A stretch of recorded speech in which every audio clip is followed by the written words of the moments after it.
RS brothers లో ఆషాఢం KG sale మళ్ళీ మొదలైంది. మరెన్నో క్రేజీ ఆఫర్స్ ఖైదీ చేయండి ఆర్ఎస్ బ్రదర్స్.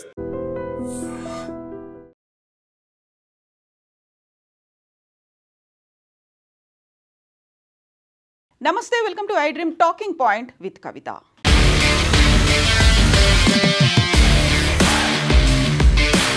కర్ణాటక, దక్షిణ కర్ణాటకలో ఉన్నటువంటి పుణ్యక్షేత్రం ధర్మస్థలాలో ఏళ్ల తరబడి జరిగినటువంటి వందలాది మంది అమ్మాయిలు, యువత, ఆడవాళ్ల అత్యాచార ఘటనలకు సంబంధించి రోజులు గడిచిపోతున్న కొద్దీ అసలు కేసు కొలిక్కి రాకపోయినప్పటికీ షాకింగ్ విషయాలైతే వెలుగులోకి వస్తున్నాయి. ధర్మస్థల పుణ్యక్షేత్రంలో గతంలో పనిచేసినటువంటి శానిటేషన్ వర్కర్ చేసినటువంటి ఆరోపణలు, దానికి తగ్గట్టుగా అతను సాక్ష్యాధారాలను చూపించినప్పటికీ కూడా ఇంకా నమ్మకం కలగట్లేదు. పోలీసుల దగ్గర నుంచి మాకు కావాల్సినటువంటి న్యాయం జరుగుతుంది అనేటువంటి నమ్మకం లేదు అనేటువంటి బాధిత కుటుంబాల సంఖ్య రోజురోజుకి పెరుగుతోంది. ఎట్ ద సేమ్ టైం గతంలో ధర్మస్థల పుణ్యక్షేత్రానికి సంబంధించి ఎవరైతే ట్రస్ట్ మెంబర్స్ ఉన్నారో, దాంతోపాటుగా ట్రస్ట్ బోర్డ్, అలాగే ఫ్యామిలీకి సంబంధించినటువంటి వారి మీదే ఇప్పుడు ఆరోపణలు వెల్లువెత్తుతున్నాయి. ఈ కేసు జూలై 3న వెలుగులోకి వచ్చింది. గతంలో ధర్మస్థల పుణ్యక్షేత్రంలో శానిటేషన్ వర్కర్గా పనిచేసినటువంటి వ్యక్తి 10 ఏళ్ల తర్వాత బయటికి వచ్చి పోలీస్ కంప్లైంట్ ఇచ్చాడు. 164 పేజీల పోలీస్ కంప్లైంట్ అనేది ఇచ్చాడు. ఆ 20 ఏళ్ల కాలంలో తను 1995 నుంచి 2014 వరకు శానిటేషన్ వర్కర్గా ధర్మస్థల పుణ్యక్షేత్రంలోనే వర్క్ చేశాను. ఆ సమయంలో జరిగినటువంటి హత్యాకాండలు, అందులో 12 ఏళ్ల చిన్నారుల దగ్గర నుంచి మహిళలు, అమ్మాయిలు ఉన్నారు. వారందరి మీద అత్యాచారం చేసినట్టుగా ఘటనలు ఉన్నాయి. నా చేతులతో నేనే స్వయంగా వారందరినీ పాతి పెట్టాను. ఒక్కోసారి పెట్రోల్, డీజిల్ పోసి కూడా తగలబెట్టాను. కొన్నిసార్లు అక్కడే ధర్మస్థల పుణ్యక్షేత్రానికి ఆనుకొని ఉన్నటువంటి నేత్రావతి నదిలో కూడా వాటిని వదిలేశాను అని ఆ మాట చెప్పి, దానికి సంబంధించి తన 2 లాయర్లతో కలిసి ధర్మస్థల పోలీస్ స్టేషన్కి చేరుకున్నారు. ఆ శానిటేషన్ వర్కర్ కరెక్ట్గా జూలై 11న తన 2 లాయర్లతో కలిసి, జూలై 11న బెల్తంగడి కోర్టుకి తన 2 లాయర్లతో కలిసి ఆ శానిటేషన్ వర్కర్ వచ్చినప్పుడు కూడా తను గతంలో పాతి పెట్టినటువంటి ఒక మహిళ స్కెలిటన్ని బ్యాగ్లో వేసుకొని తీసుకొచ్చి కోర్టుకి సబ్మిట్ చేసినప్పటికీ కూడా పోలీసులకి ఆ కంప్లైంట్ చేసినటువంటి ఆ మాజీ శానిటేషన్ వర్కర్ మీదే అనుమానాలు ఉన్నాయి. ఎందుకని 10 ఏళ్ల పాటు కనిపించకుండా పోయాడు? ఇప్పుడు సడన్గా బయటికి రావడం వెనకాల ఉన్నటువంటి మర్మం, మతలబు ఏంటి? తనకి బ్రెయిన్ మ్యాపింగ్ టెస్టులు చేయాలి, ఫింగర్ ప్రింటింగ్ టెస్టులు చేయాలి, నార్కో అనాలిసిస్ టెస్టులు చేయాలి అనేది పోలీసులు ముందు నుంచి వాదిస్తూనే వచ్చారు. జూలై 11న తనని బెల్తంగడి కోర్టులో హాజరుపరిచినప్పటికి కూడా పోలీసులు నమ్మకం కుదరలేదు. అయితే సీఎం సిద్ధరామయ్య మాత్రం ఇది దేశవ్యాప్తంగా సంచలనం కలిగించి ఒక పెద్ద ఎత్తున చర్చకు దారితీయడంతో 4 పోలీస్ ఉన్నతాధికారులతో స్పెషల్ ఇన్వెస్టిగేషన్ టీమ్ సిట్ను ఏర్పాటు చేసినప్పటికీ బాధిత కుటుంబాలు మాత్రం ఆ కేసుని సిబిఐకి అప్పగించాలి అనేటువంటి డిమాండ్ని పదే చేస్తూ వస్తున్నారు. సో ధర్మస్థల పుణ్యక్షేత్రానికి సంబంధించి ఆనుకొని అక్కడే నేత్రావతి నది ఉంటుంది. అక్కడ వెస్టర్న్ ఘాట్స్, పశ్చిమ కనుమలు ఉన్నాయి. అక్కడ దట్టమైనటువంటి అడవులు ఉన్నాయి. ఆ అడవుల నేపథ్యంలోనే ఇలా ఒక పక్కన నది, ఆ తర్వాత వెస్టర్న్ ఘాట్స్ అనేవి ఉన్నాయి.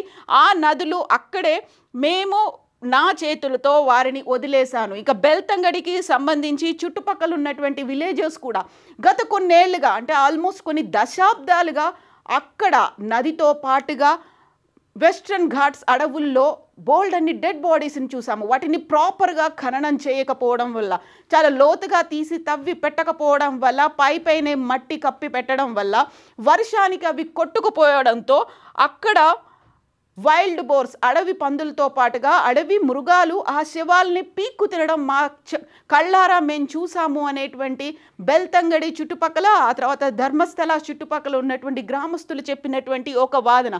వీళ్ళందరూ చెప్తున్న దాన్ని బట్టి చూస్తే కరెక్ట్గా ఈ అంశానికి సంబంధించే ప్రధానమైనటువంటి పర్సన్ అందరూ వేలెత్తి చూపిస్తోంది, ఆరోపిస్తోంది ధర్మస్థల పుణ్యక్షేత్రానికి ట్రస్ట్గా ఉన్నటువంటి వీరేంద్ర హెగ్గడే కుటుంబానికి సంబంధించి. యాక్చువల్గా ఈ వీరేంద్ర హెగ్గడే ఎవరు? తను జైన మతస్థుడు అయినప్పటికీ కూడా ధర్మస్థల పుణ్యక్షేత్రం మంజునాథ స్వామి కొలువై ఉన్నటువంటి ఆ క్షేత్రంలో 800 సంవత్సరాలుగా వీరేంద్ర హెగ్గడే కుటుంబ సభ్యులే ట్రస్ట్ మెంబర్స్గా ఉంటున్నారు. వాళ్ళ ఆధ్వర్యంలోనే ధర్మస్థల పుణ్యక్షేత్ర ట్రస్ట్ అనేది జరుగుతోంది. సో ఈ కుటుంబ పరంపరలో వంశపారంపర్యంగా వీరేంద్ర హెగ్గడే 21st పర్సన్. యాక్చువల్గా జైనుడు అయినప్పటికీ, జైన మతానికి చెందిన వాళ్ళు అయినప్పటికీ, హిందూ మతానికి చెందినటువంటి ధర్మస్థల పుణ్యక్షేత్రానికి వాళ్ళు ట్రస్ట్ మెంబర్స్గా ఉన్నారు. అండ్ వీరేంద్ర హెగ్గడే చాలా పలుకుబడి ల్యాండ్ లార్డ్గా చెప్తూ ఉంటారు. బాగా డబ్బున్న వాళ్ళు ల్యాండ్ లార్డ్ అని చెప్తుంటారు. వీరేంద్ర హెగ్గడే ప్రస్తుతం రాజ్యసభ ఎంపీ. తనకి గతంలో పద్మభూషణ్తో పాటుగా పద్మ విభూషణ్ అవార్డులు వచ్చాయి. 2022లో రాజ్యసభకి నామినేట్ చేశారు స్వయంగా రాష్ట్రపతి రామ్నాథ్ కోవింద్. తను చేసినటువంటి సేవకి, సేవా రంగంలో భాగంగా రాజ్యసభ సభ్యుడయ్యారు. At the same time Shri Dharmasthala క్షేత్రం SDM ఎడ్యుకేషనల్ సొసైటీకి కూడా తను ప్రెసిడెంట్గా ఉన్నారు. తన చుట్టూ, తన కుటుంబ సభ్యుల చుట్టూ, ట్రస్ట్ బోర్డు మెంబర్ల చుట్టూ ఈ వాదనంతా కొనసాగుతూ వస్తుంది. వాళ్ళు చేసినటువంటి పని వల్లే ఇప్పటికీ చాలా పవర్ఫుల్ పర్సన్స్ కాబట్టి ఇక్కడ కేసును నీరుగార్చారు. ఇదే వాదన ఎక్స్ శానిటేషన్ వర్కర్ కూడా తను అదే మాట చెప్తూ వస్తున్నారు. చాలా పలుకుబడి ఉంది కాబట్టి తనను బెదిరించారు. తను కనుక ఖననం చేయకపోతే, వాటిని శవాలను కనుక పడేయకపోతే తన మీద కేసులు పెడతాము, లేకుంటే తనని చంపేస్తామని బెదిరించారు. ఎట్ ద సేమ్ టైం తన ఫ్యామిలీకి చెందినటువంటి ఒక ఆడపిల్ల మీద కూడా అఘాయిత్యం చేయబోయేసరికి తనను తప్పించుకొని ఇంకో ఊరికి తీసుకెళ్ళిపోయాను, 10 ఏళ్ల పాటు అజ్ఞాతంలో ఉన్నాను, ఇప్పటికీ కూడా నేను ఎవరినైతే ఖననం చేశానో, ఎవరినైతే శవాలను అలా నదిలో వదిలేశానో వారికి ప్రాపర్గా అంత్యక్రియలు జరగలేదు అనేటువంటి గిల్టీ ఫీలింగ్ నాలో ఉంది. ఆ ఆత్మలు నన్ను వెన్నాడుతున్నాయి అనేటువంటి ఆ భావనతోనే నేను ముందుకొచ్చాను అని ఎవరైతే కంప్లైంట్ చేశారో తను చెప్పాడు. యాక్చువల్గా ఇప్పుడు మనం చూస్తున్నటువంటి ఈ 2 ఫోటోలకి సంబంధించి కూడా సో ఈ ఒక తల్లి ఇప్పటికీ కూడా పోరాడుతోంది. తన కూతురు 17 ఏళ్ల తన కూతురు ఈ SDMకి సంబంధించినటువంటి స్కూల్స్లోనే చదివేది. తను సడన్గా అబ్స్కాండ్ అయిపోయింది. 17 ఏళ్ల కూతురు ఆ రోజు తాము జరుపుకుంటున్నటువంటి అది పండగ రోజు, ఆ రోజు కూడా ఇంట్లో తినకుండా వెళ్ళిపోయింది, సడన్గా మాయమైపోయింది. ఇంకా ఆ తర్వాత తను కనిపించట్లేదు. ఈ తల్లి ఇప్పటికీ కూడా పోరాటం చేస్తుంది. తను వీరేంద్ర హెగ్గడేకి కుటుంబ సభ్యులు, ఆ తర్వాత ధర్మస్థల పుణ్యక్షేత్రానికి చెందినటువంటి వాళ్ళే తన కూతుర్ని చంపారు అనే మాట. దీంతో పాటుగా ఇంకొక ఫోటోని మనం చూస్తున్నాము.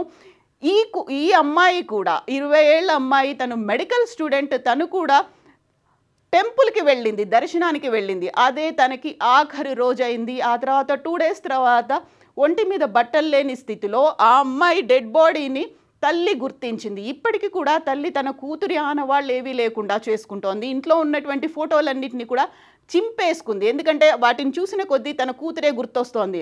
చివరికి ఇప్పటికైతే ఇన్నేళ్ల తర్వాత అయినా ఈ ఇన్సిడెంట్ బయటకు వచ్చింది కాబట్టి అక్కడ ఊరి వాళ్ళ హెల్ప్తో తన కూతురికి ఇప్పటికైనా చనిపోయి ఇన్నేళ్ల తర్వాత అయినా న్యాయం జరుగుతుంది అనుకుంటే, ఒత్తిడి అనేది విలేజర్ల మీద పెరిగింది కాబట్టి ఎవరైతే పోరాటం చేస్తున్నారో, ఈ కేసులో నేరస్తులు ఎవరైతే ఉన్నారో వాళ్ళకి శిక్ష పడాలి అనేటువంటి పోరాటం చేస్తున్నారో వారు తన ఇంటికి రాకుండా, తన అడ్రస్ చెప్పకుండా అక్కడ ప్రెషర్ అనేది ఉంది కాబట్టి నేనే నా కూతురి ఫోటోతో ఇక్కడ మా ఇల్లు ఉంది అని చూపించుకోవడానికి నేనే అక్కడ రోడ్డు మీద ఏర్పాటు చేశాను అని ఆ తల్లి చెప్తోంది. సో కనీసం ఈ అడ్రస్ చూసైనా నా ఇంటికి వస్తారేమో, నా కూతురికి నాకు న్యాయం జరుగుతుందేమో అనేటువంటి ఒక అభిప్రాయాన్ని ఆ తల్లి వ్యక్తం చేస్తోంది. సో ఇప్పుడు బెల్తంగడి ధర్మస్థల పుణ్యక్షేత్రం ఇప్పుడు వార్తల్లో నిలిచింది. సీఎం సిద్ధరామయ్య అయితే 164 పేజీల స్టేట్మెంట్ని ఆ ఎక్స్ శానిటేషన్ వర్కర్ ఇచ్చాడని చెప్తున్నప్పటికీ కరెక్ట్గా ఇప్పుడు వీరేంద్ర హెగ్గడేకి సంబంధించే మొత్తం అందరూ అక్కడే దృష్టి పెట్టారు. ఆయన ఆధ్వర్యంలో నడిచినటువంటి ట్రస్ట్లోనే ఇలాంటి అఘాయిత్యాలు జరిగాయి అనే మాట. సో ముందు నుంచి ఒక కాంట్రవర్సీస్ అయితే కొనసాగుతూ వస్తున్నాయి దీనికి సంబంధించి. యాక్చువల్గా గతంలో మనం చెప్పుకున్నట్టుగా 100-120 మంది అమ్మాయిలు అనుకుంటే ఆల్మోస్ట్ 462 మంది అమ్మాయిలకి సంబంధించినటువంటి మిస్సింగ్ కేసులు ఉన్నాయి. అందులో చాలా వరకు 12 ఏళ్ల నుంచి 49 ఏళ్ల వేదవతి అనేటువంటి మహిళకి సంబంధించినటువంటి కేసు. ఇది కూడా 1979లో జరిగినటువంటి వేదవల్లి అనే ఆవిడకి సంబంధించినటువంటి కేసు. ఇప్పుడు దానికి సంబంధించి అన్ని వెలుగులోకి రావాలి అనేటువంటి వాదనలు. సో 462 మంది మిస్సింగ్ కేసులు ఉన్నాయి. అందులో అసహజ మరణాలు అనేవి ఉన్నాయి. చాలా వరకు ఆ డెడ్ బాడీస్ మీద గాయాల గుర్తులున్నాయి, అత్యాచారం జరిగినటువంటి ఆనవాళ్లు ఉన్నాయి. ఒంటి మీద బట్టలు లేని సిచ్యువేషన్లో వాళ్ళని ఉరి తీయడమో లేకుంటే రాళ్లతో కొట్టి చంపడమో, అపస్మారక స్థితిలోకి వెళ్ళిన తర్వాత ఊపిరాడకుండా చేయడమో ఇలాంటి సంఘటనలు జరిగాయి అనే మాట ఆ శానిటేషన్ వర్కర్ అయితే పదే పదే చెప్తున్నాడు. ఇక కోర్టుకి తీసుకొచ్చినప్పుడు తన బ్యాగ్లో ఒక స్కెలిటన్ని తీసుకొచ్చిన తర్వాత రుజువుల్ని చూపించడానికి, నిజంగా ఇది జరిగింది అనే సాక్ష్యాలను చూపించడానికి ఆ ప్రాంతానికి నేను వెళ్తాను, నాతో పాటుగా మీరు రండి అని పోలీసులకి చెప్పినప్పటికీ తనతో పాటుగా 2 లాయర్లు కలిసి నేత్రావతి నది ఒడ్డున ఒక ప్రాంతానికి వెళ్ళి వెయిట్ చేసినప్పటికీ పోలీసులు రాలేదు. వాళ్ళకి నేను స్వయంగా అక్కడ జరిగినటువంటి మారణకాండ, హత్యాకాండ, అత్యాచార ఘటనలకు సంబంధించి సాక్ష్యాలు చూపిస్తానని చెప్పినప్పటికి కూడా పోలీసులు రాలేదు అనే మాట ఆ ఎక్స్ శానిటేషన్ వర్కర్తో పాటుగా అడ్వకేట్లు కూడా చెప్తున్నారు. బట్ పోలీసులు చెప్పే మాట, సడన్గా ఈ కేసుని మేము వెలుగులోకి తీసుకొచ్చి ఇన్వెస్టిగేషన్ స్టార్ట్ చేసినప్పుడు ఎక్కడ అబ్స్కాండ్ అయిపోతాడేమో అనేటువంటి నమ్మకంతో ఇప్పుడు ఆయన చెప్పినటువంటి కేసు ఏదైతే ఒక స్కెలిటన్ని తీసుకొచ్చిన తర్వాత పోలీసులు ఒక మెడికల్ టెస్టులు మాత్రమే చేస్తున్నారు తప్ప ఫోరెన్సిక్ టెస్టులకి ఇంకా అంగీకరించలేదు అనేది శానిటేషన్ వర్కర్తో పాటుగా ఆయన అడ్వకేట్లు చెప్తున్నటువంటి మాట. సో మెడికల్ ఎగ్జామినేషన్ కోరుతున్నారు తప్ప, మెడికల్ ఎగ్జామినేషన్ జరగాలి, వైద్య పరీక్షలు జరగాలి అంటున్నారు తప్ప ఫోరెన్సిక్స్ టెస్ట్లు అనేవి ఇంకా జరగలేదు అనే మాట. సో ఈ భిన్నమైనటువంటి అభిప్రాయాలు ఎన్ని ఉన్నప్పటికీ కంప్లీట్గా అక్కడ ధర్మస్థల పుణ్యక్షేత్ర ట్రస్ట్ బోర్డు మెంబర్లు వాళ్ళ ఫ్యామిలీ మెంబర్ల చుట్టే తిరుగుతోంది. ఒక కేసులో శిక్ష పడినప్పటికి కూడా అన్నోన్ పర్సన్కి, ఎలాంటి సంబంధం లేని పర్సన్కి శిక్ష పడింది. ఆ తర్వాత కోర్టు కూడా వదిలేసింది. చివరికి ఆ తల్లి పోరాటాలు చేసి దాన్ని సిఐడికి అటునుంచి సిబిఐకి అప్పగించాలని కోరినప్పటికి కూడా అది ఇంకా ముందడుగు పడలేదు. సో ఇన్నేళ్ల తర్వాతైనా ఈ అంశం వెలుగులోకి వచ్చింది కాబట్టి కనీసం ఇప్పటికైనా బాధితులకి, బాధిత కుటుంబాలకి న్యాయం జరుగుతుందా అనేది ఒక పెద్ద క్వశ్చన్ మార్క్ అయింది. సిట్ కాకుండా సిబిఐకి అప్పగిస్తే బాగుంటుంది అనేటువంటి డిమాండ్ కూడా పెరిగింది. యాక్చువల్గా ఇప్పటికైతే చెప్తున్నటువంటి ఎక్స్ శానిటేషన్ వర్కర్ చెప్తున్న వివరాలని బట్టి చూస్తే వందల సంఖ్యలో జరిగాయి, బట్ 462 మరణాలు సంభవించాయి అనేది, అది కూడా డెకేడ్స్ టుగెదర్, దశాబ్దాల తరబడి కొనసాగుతూనే వస్తున్నాయి. వీటన్నిటికీ సెంటర్ పాయింట్ అయినటువంటి రాజ్యసభ మెంబర్ వీరేంద్ర హెగ్గడేకి సంబంధించి యాక్చువల్గా అటు కేంద్ర ప్రభుత్వం ఇంటర్వ్యూన్ అవుతుందా, కర్ణాటక రాష్ట్ర ప్రభుత్వం అయితే సిట్ని ఏర్పాటు చేసింది. సిట్ ఎన్ని రోజుల్లో తమ రిపోర్ట్ని అందచేస్తుంది. నిజంగా ఇప్పటికీ కంప్లైంట్ చేసినటువంటి వ్యక్తి మీదే అనుమానాలు అనేవి ఎందుకు వినిపిస్తూ ఉన్నాయి? ఆయనకి బ్రెయిన్ మ్యాపింగ్ టెస్ట్ చేయాలని, ఫింగర్ ప్రింటింగ్ టెస్ట్ చేయాలని, ఆయనకి సంబంధించి నార్కో అనాలిసిస్ టెస్టులు చేయాలనేది పోలీసులు ఇంకా ఎందుకు భావిస్తున్నారు? మరోవైపు బాధిత కుటుంబాలకు సంబంధించి సిబిఐకి అప్పగించాలి అనేటువంటి డిమాండ్ ఎందుకు వినిపిస్తోంది? యాక్చువల్గా అక్కడ మేము వందలాది శవాల్ని చూసాము. ప్రతిరోజు అక్కడ ఉన్నటువంటి క్రూర మృగాలు మనుషుల డెడ్ బాడీస్ని పీక్కు తింటూ కనిపించేవి అంటూ అక్కడికి నేత్రావతి నదికి అలాగే వెస్టర్న్ ఘాట్స్లో ఉన్నటువంటి అడవులకు వెళ్ళినటువంటి విలేజర్స్ చెప్తున్నటువంటి మాట. వీటన్నిటినీ ఎప్పుడు పరిగణలోకి తీసుకుంటారు, ఎప్పుడు బయటికి వస్తుంది? సో బోల్డన్ని క్వశ్చన్స్ అయితే ఉన్నాయి. యాక్చువల్గా వీటన్నిటికీ ఒక conclusion, end point and final result ఏముండబోతోంది? కామెంట్స్ రూపంలో తెలియచేయండి. నిజంగా ప్రస్తుతం ఉన్నటువంటి సమాజం దేనికి ప్రయారిటీ ఇస్తుంది?